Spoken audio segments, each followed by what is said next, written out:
بسم الله الرحمن الرحيم الحمد لله رب العالمين والصلاة والسلام على سيد المرسلين وعلى آله وصحبه وبارك وسلم أجمعين. أما بعد, dear viewers, Assalamu alaikum wa rahmatullahi wa barakatuh. Today we are going to discuss one of the greatest thinkers and philosophers of the last century.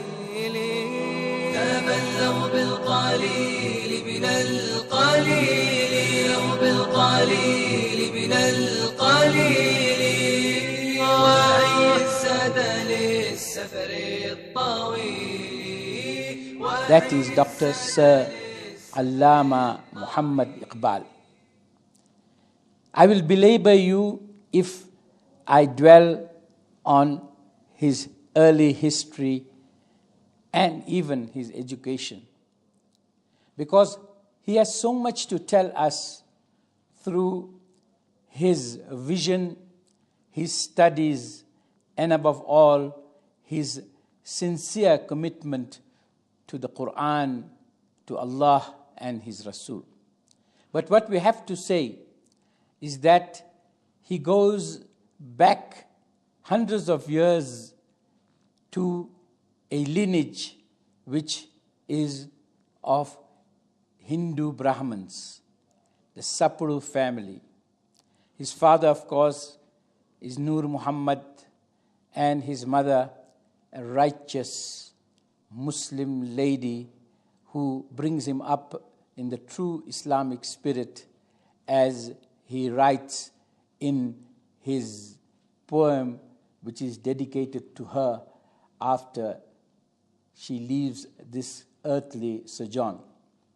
The remarkable thing about this great man is that he was fully educated in nearly every science that one could think of, every discipline, and yet he writes poetry. He is divinely attached, and through his knowledge and maturity, he gives us most profound lines which are meant to raise us from whatever position of lowliness we have fallen to. Allama Iqbal sometimes seems to be critical, but he's not criticizing any person, unless, of course, when once he was very serious about a matter where he mentions the name of a person. But generally, he tells us about our shortfalls, our shortcomings, and our inequalities, because we have left Islam and the Quran. Some people take these criticisms personally, but he has never pointed at any of us, and most of us have got so many shortcomings and so many faults which are sometimes of our own doing. So Allama Iqbal wants to correct us, and to a great extent he has a right to do so, because he was completely saturated by the Quran and by the lifestyle of our dear Nabi Muhammadur Rasulullah sallallahu alaihi wasallam.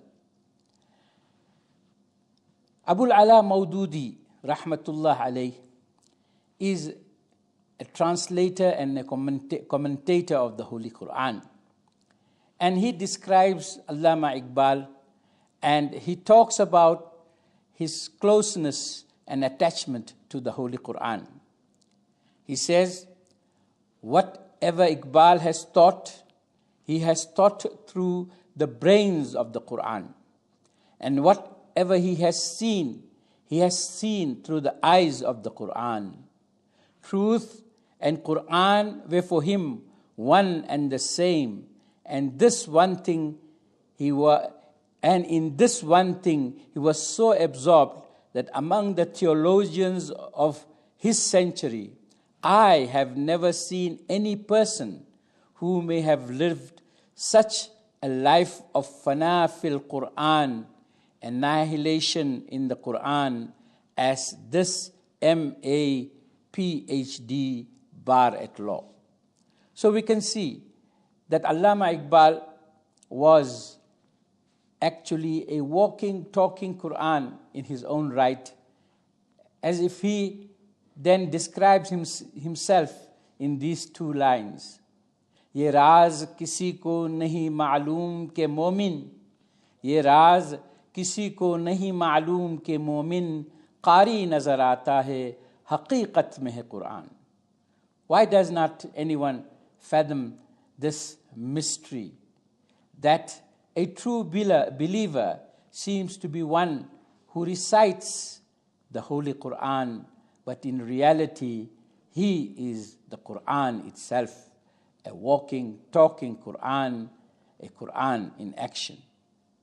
So Allama Iqbal, whilst studying the Quran and the life of Muhammadur Rasulullah sallallahu alaihi wasallam, sees that the Muslim falls short as far as obeying Allah and His Rasul is concerned.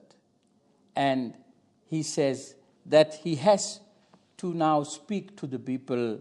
कुछ जो सुनता हूँ तो औरों को सुनाने के लिए, देखता हूँ जो कुछ औरों को दिखाने के लिए. Yes, as a poet and a person who deliberates and thinks and ponders, he says, I hear things, and I hear because I want to let people hear what I have heard, and I have seen, and I want others to see what I have seen. Because as Maududi says, Rahmatullah alayh, that he has seen with the eyes of the Holy Quran. And of course, he wants the Muslims to rise to their glory, which is promised to them in the Holy Quran. وَأَنْتُمُ الْأَعْلَوْنَ إِن كُنْتُم مُؤْمِنِينَ. And you will be uppermost if you are but true believers in the Quran and in Islam. Mahroom tamasha ko phir deed-e bina de, mahroom tamasha ko phir deed-e bina de, dekha hai jo kuch maine auron ko bhi dikhla de. The person who is not having that vision to see the realities of life and the goings on of life, give him what I have seen, because then only will he realize his capacity, his capability, and he will know how he has to reach a certain state of Iman and Islam and activity. To him, Islam meant activity, because he has seen that the Muslims are indolent and lazy mostly. We have become a people that believe that we can just sit and pray and wait for things to happen. We ourselves are motionless.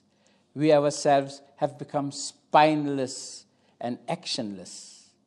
And he laments, खबर नहीं क्या है नाम इसका, खुदा फरेबी या खुद फरेबी. खबर नहीं क्या है नाम इसका, खुदा फरेबी या खुद फरेबी. अमल से फारिग हुआ मुसलमान, बना के तकदीर का बहाना. What must I call it? Are you bluffing Allah subhanahu wa ta'ala? Are you deceiving him? Or are you deceiving and bluffing yourself? What must I call it? Self-deception or deceiving God himself? For the Muslim has departed from activity and action, and he says that taqdeer will take care of everything. No. Allama Iqbal says no. As the Quran says, وَأَنْ لَيْسَ لِلْإِنسَانِ إِلَّا مَا سَعَى. And to man is only that for which he strives and he works. Gar to Muslim hai to taqdeer hai tadbir teri. If you are a Muslim, then your taqdeer is actually your thought and your action, and the fulfillment of this is your taqdeer. And he looks at the narrow vision, limited vision of the Muslim. He believes that in fulfilling certain compulsory actions which the Quran has told us to do, we have fulfilled all. No. He says, namaz o roza o qurbani o hajj, namaz o roza o qurbani o hajj, ye sab baqi hai, tu baqi nahi hai. Yes, when you look at a Muslim, you will find them praying all the time, fasting, and the sacrifices of the Eids, and Hajj. You will find all these things, they are still around us. But the Muslim himself has disappeared. You, O Muslim, you are not there doing what you are supposed to do.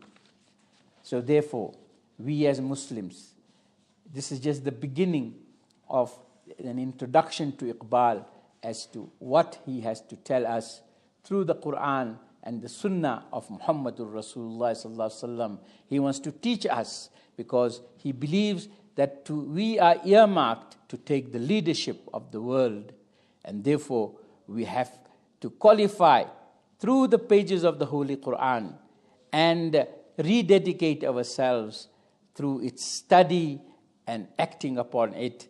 And he says, let us go and revise the lessons of truthfulness, of justice and fair play, and of courage and fearlessness. For you, O Muslim, will be called in order to take the leadership of this world. He cries out and he pleads to the Muslims, sabak phir par, sadaqat ka, adalat ka, shujaat ka, sabak phir par, sadaqat ka, adalat ka, shujaat ka, कि लिया जाएगा तुझसे काम दुनिया की इमामत का। वसल्लल्लाहु अला नबील करीम वस्सलामु अलैकुम वरहमतुल्लाहि वबरकातुहु। وفي العز للعبد الذليل تبلغ بالقليل من القليل بالقليل من القليل وهي الزاد للسفر الطويل وهي الزاد للسفر الطويل وفي عصيانه عار ونار وفي عصيانه عار ونار وفيه البعد مع خزي وبي